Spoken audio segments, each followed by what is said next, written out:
Sir, जिसने पैसा collect किया उसे तो एक बार छोड़ सकते हैं, लेकिन प्रशांत वहाँ कुरियर लेके कैसे पहुंचा? किसने भेजा होगा?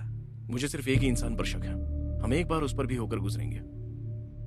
इस टाइम हमारे लिए सिर्फ दो ही पॉसिबिलिटीज हैं। पहली, हम एक अज्ञात व्यक्ति की तलाश करने वाले हैं जिससे हम कभी पहले मिले भी नहीं थे। और दूसरी, हो सकता है मिथुन ने सोच समझकर प्लान बनाया हो ताकि हमें बेवकूफ बना सके। केवल एक आदमी हमारे सभी सवालों का जवाब दे सकता है।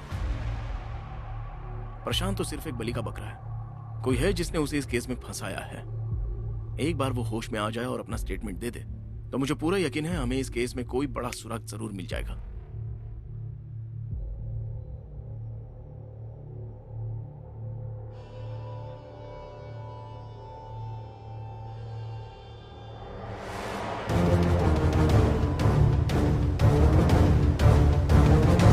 कौन सा रूम बताया उन्होंने जहां वो है? कोई आइडिया नहीं।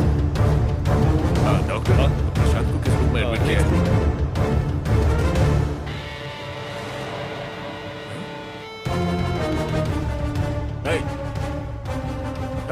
रुक जाओ। महेश, पकड़ो उसे। अब छोड़ दो इसे।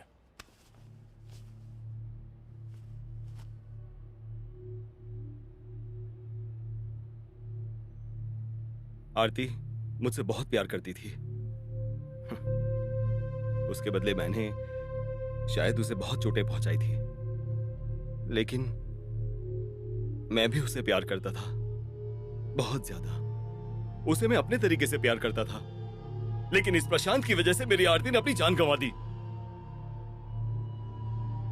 मैं जब भी आरती को मिलने जाता था वो वहां होती ही नहीं थी, और अब कभी भी नहीं होगी। मिथुन, क्या बस इतनी सी बात है? उस रात को वाकई में वहां क्या हुआ था ये बात सिर्फ दो लोग ही जानते हैं। एक हो तुम और दूसरा मैं। मैं जानता हूं तुम सच्चाई नहीं कबूलोगे। चलो मैं ही तुम्हें बताता हूं, देखते हैं बाद में तुम मेरी बात से सहमत हो या नहीं। तुमने अपनी मां से पैसे मांगे थे और उससे तुमने किसी को हायर किया और प्रशांत की कुरियर सर्विस से अशोक को वो पैसे पहुंचाए। शानदार प्लानिंग ना? लेकिन तुम कुरियर की रसीद फेंकना भूल गए थे। वो मर्डर ठीक वैसे ही हुआ जैसा तुमने प्लान किया था। बाद में तुम्हें डाउट हुआ कि शायद प्रशांत ये बात समझ जाए, इसलिए आज तुमने आकर उसे खत्म कर दिया। तुम्हारा रास्ता साफ हो गया ना?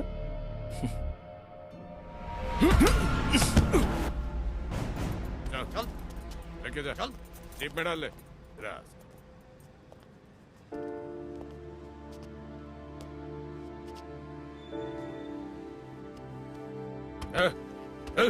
अंदर बैठ। चल। सब कुछ उल्टा पुल्टा हो गया सर, जिसमें आपकी आइडियोलॉजी शामिल है। सुबह आपने कहा था कि कातिल को खोजने में टाइम लगेगा, लेकिन देखिए दिन के खत्म होते होते हमें कातिल मिल भी गया सर।